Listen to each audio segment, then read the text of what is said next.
Em nome do Pai que me criou, do Filho que me resgatou e do Espírito Santo que me santificou. Divina vontade, reina na minha vontade. Ó minha mãe, eu te amo e tu me amas.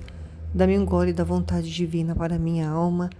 Me abençoa, Mãe, para que todas as minhas ações sejam feitas diante de vossos olhos maternais. Amém. Fiat.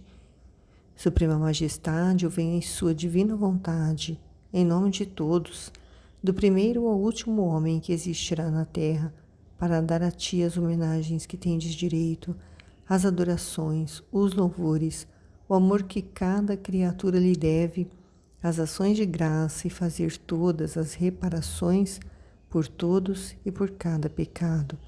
Venho, Senhor, na tua divina vontade, dou-te a minha vontade humana, por meio do Imaculado Coração de Maria, que possui todos os dons e os frutos da divina vontade. Vem, divina vontade, nessa ação que estou a fazer e em todas as ações que eu farei durante este dia. Amém. Fiat. Leitura meditada do Livro do Céu, volume 5, parte 5, 24 de março de 1903. Enquanto se é nada, pode-se ser tudo estando com Jesus. Esta manhã, depois de ter passado dias amargos, o bendito Jesus veio e se divertia familiarmente comigo, tanto que eu acreditava que devia possuí-lo sempre. Mas quando estava no melhor, como um relâmpago desapareceu. Quem pode dizer meu sofrimento? Sentia-me a enlouquecer, muito mais que estava quase segura que não o perderia mais. Agora, enquanto me consumia em sofrimentos, como um relâmpago voltou e com uma voz sonora e séria me disse: quem és tu que pretendes ter-me sempre contigo? E eu, louca como estava, toda atrevida, respondi: estando contigo sou tudo, sinto que não sou outra coisa que uma vontade saída do seio do meu Criador, e esta vontade, até que esteja unida contigo, sente a vida, a existência, a paz, todo o seu bem. Sem ti a sinto sem vida, destruída, dispersa, inquieta. Posso dizer que provo todos os males, e para ter vida e não me dispersar, esta vontade saída de ti busca teu seio, teu centro, e aí quer permanecer para sempre. Parecia que Jesus se enternecia tudo, mas de novo repetiu: mas quem és tu?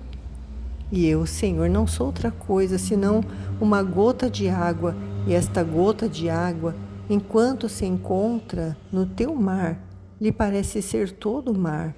E se o mar não sair, se mantém limpa e clara, de modo a poder estar diante das outras águas, mas se sair do mar, se enlameará e pela sua pequenez se desvanecerá. Todo comovido se inclinou para mim, dando-me um abraço e me disse: minha filha, quem quer estar sempre em minha vontade conserva nela a minha mesma pessoa, e se bem pode sair de minha vontade, havendo-a criado livre de vontade, minha potência obra um prodígio, fornecendo-lhe continuamente a participação da vida, e por essa participação que recebe, sente tal força e atração de união com a vontade divina, que embora o quisesse fazer, não pode fazer. E esta é a contínua virtude da que te falei no outro dia, que sai de mim para quem faz sempre a minha vontade. Luísa Picarreta, ainda nesse período, da vida dela, ela estava ainda apenas começando a escrever, começando a entender o que é viver na vontade divina. Então, por ela ter passado uns dias amargos, na privação de Jesus, Jesus estava se divertindo com ela naquele momento, e então ela achou que ele não iria mais embora, que eles iam ficar naquelas brincadeiras, naquela diversão, e não mais aconteceria dele deixá-la, Só que ele quis saber, dela, quem ela era. E Jesus insiste nessa pergunta porque ele quer que ela compreenda que ela, a partir do momento que ela deixa a vontade dela humana para viver a vontade divina, ela não existe mais. Por isso que ele perguntava para ela, né? Quem és tu que pretendes ter-me sempre contigo, né? Quem você é, né? Ela não é nada, né? Quem vive na divina vontade entende que nós somos um nada e que Jesus é esse tudo que preenche esse vazio, esse nada, que ele nos criou dessa forma, com esse vazio, para que ele fosse preenchido, né, de Deus na nossa alma.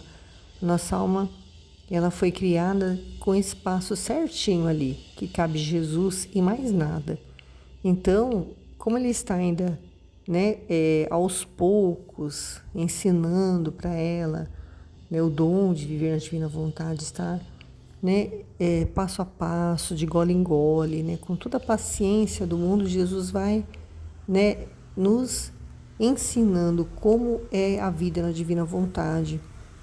E aí depois ela responde para ele, né, que ela, junto com ele, ela sente que ela é uma vontade saída do Criador e que esta vontade, mesmo unida com Jesus, ainda sente a vida dele, a existência, a paz e todo o bem de Jesus na alma dela, mas que sem ele, né, ela se sente sem vida, se sente destruída, dispersa, inquieta, né? Então, ela prova todos os males, ela sofre muito, né, essa privação de Jesus, que é como, mais para frente Jesus vai explicar, né, como uma alma no purgatório, né? O sofrimento que uma alma no purgatório tem, porque ela esteve diante de Deus no julgamento, né, particular, e logo em seguida a alma dela se lançou no purgatório para purificar, né, para receber ali no purgatório todo o conhecimento de Deus que ela deveria ter recebido aqui na Terra, mas ela não se interessou, não buscou, não aconteceu, né? Então, no céu só entra quem é pleno de Deus. E se enquanto a alma não estiver plena de Deus, ela vai ficar lá no purgatório. E quanto mais longe ela estiver de Deus, mais tempo ela vai ficar lá, porque vai levar mais tempo a preencher aquele vazio que deveria ser preenchido aqui na Terra, né? E na divina vontade acontece isso. Então, é uma dor muito grande da alma, né, que está passando por essa purificação. Tem pessoas que são muito apegadas na Terra, né, a pessoas ou a bens. Ela tem que desapegar. Então, é uma dor muito forte, é como que arrancar, né, algo da pessoa, assim, a força, como arrancar um braço, assim, sem anestesia, eu imagino. Porque a dor da alma é muito grande, né, e para poder, então, passar por esse processo, né, para poder se preencher de Deus. E essa é a dor, né, que a Luísa sente nessas privações. Então, ela diz que ela experimenta todos os males, né, ela se sente destruída, e realmente ela morre e a divina vontade faz ela ressuscitar, né, assim como Jesus, né, principalmente lá no Horto das Oliveiras, né, antes de começar, né, o flagelo, né, conhecido, ele sofre ali uma morte e a vontade divina ressuscita ele. Ele morre e a vontade divina ressuscita ele. A cada morte ele está dando morte ao pecado e a divina vontade traz ele à vida para ele morrer de novo por outro pecado. Então, a dor é tão grande que ele chegou a suar sangue, né? E se ele permitisse que a Luísa sentisse toda a dor, ela não suportaria. Então, ela sente um pouco da dor. Mesmo assim, né, ela sente inquieta, né? Sente que a vida, que para ter vida e não se dispersar, né, da vontade de Deus, ela tem que buscar, né, a Ele, né, o centro da vida dela, né, que é Jesus, né, e permanecer para sempre ali, né, que é a divina vontade, né, é Jesus, é tudo que se refere a Deus, é a divina vontade. Então, Jesus ficava enternecido com ela, mas perguntava novamente para ela, porque ela tinha que refletir e entender, né, que quando a gente está vivendo na divina vontade, nós não existimos mais. Então, a resposta seria, né, quem és tu? Ele pergunta, né, eu entendo assim que ela deveria responder, eu sou um nada, né, e que sou preenchido do tudo que é Jesus, né? É isso que ele vai ensinar a ela, né? Aos poucos, né? E ela diz que ela não é outra coisa que uma gota d'água, né? Que está no mar, né? No oceano de Deus, né? E esse mar, ele manter ela ali dentro, né? Esse oceano que é a divina vontade, ela vai se manter limpa e clara, mas se, né, esse mar sair, então ela vai estar diante de outras águas, né? A vontade humana, né? Que é essa água que arrasta a criatura assim para longe de Deus. Mas se sair do mar, né? Se ela sair completamente da divina vontade, ela vai se enlamear, né? A lama é o pecado, né? E pela pequenez que nós somos, né? Nós somos pequenos, nós vamos nos desvanecer sem Ele, né? Não tem vida sem Deus, não tem vida sem Jesus. Então Jesus ficou comovido com essa resposta dela, porque ainda não é a resposta que ele quer ainda, mas é a resposta que no momento ela sabe dar, mas que também agrada a ele, porque ela quer ele de todas as formas, né? Então ele diz que quem quer estar sempre na vontade dele, né, conserva nela mesma, né, na pessoa que quer estar sempre na divina vontade, a partir do momento que ela se consagra à divina vontade, em que ela, né, tem a compreensão de que a vontade dela não é mais dela, que a vontade dela só existe para se unir à vontade de Deus e formar uma só e a vontade dele reinar. Então, ela conserva nela ele mesmo, né? Então, por isso que ele queria que ela respondesse que ela não existia, que era ele que existia, né? Mas ela vai compreender aos poucos, né? E ele falou que se bem pode sair da vontade dele, né? Que é difícil, né? Mas ele criou a criatura livre, né? A pessoa pode estar lendo o livro do céu, ter se consagrado tudo, mas de repente ela achar que não é para ela essa santidade, né? Que ela prefere ficar buscando a santidade das virtudes, né? Que é a santidade de todos os santos que nós conhecemos, que não é errada, né? Mas Jesus não quer mais esse tipo de santidade, né?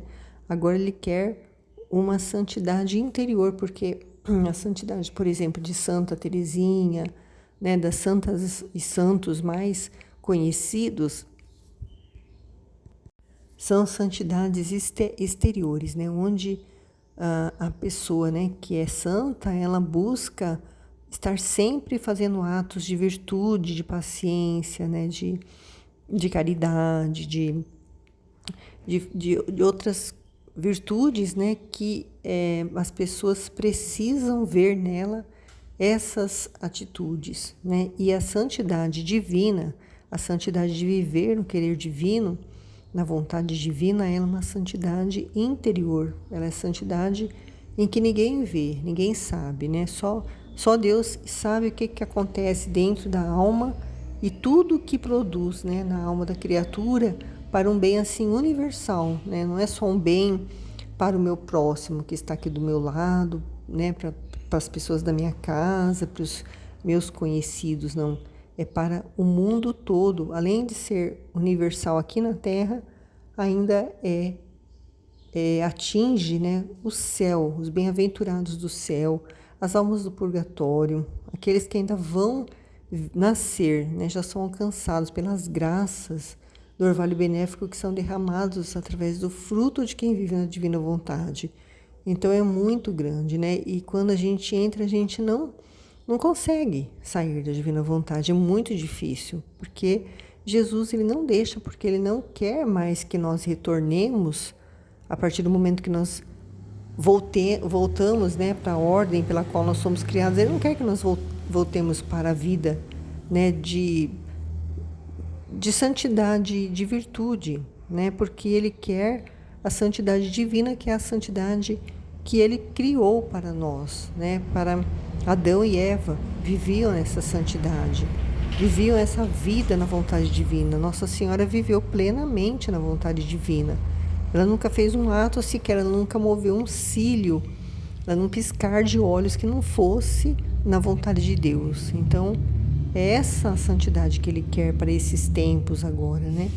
Em que eu entendo assim que a perseguição vai aumentar cada vez mais com relação, né, aos cristãos, né? E vivendo nessa santidade, a gente não vai precisar ser, por exemplo, um herói, um mártir, né, para poder morrer e ir para o céu, né? A gente vai ter uma santidade assim interior entre nós, né, e Jesus, né, vivendo em nós e Deus, e que vai produzir, né, efeitos, como eu já falei, né, que vai abranger muito mais do que um santo que vive, né, na virtude.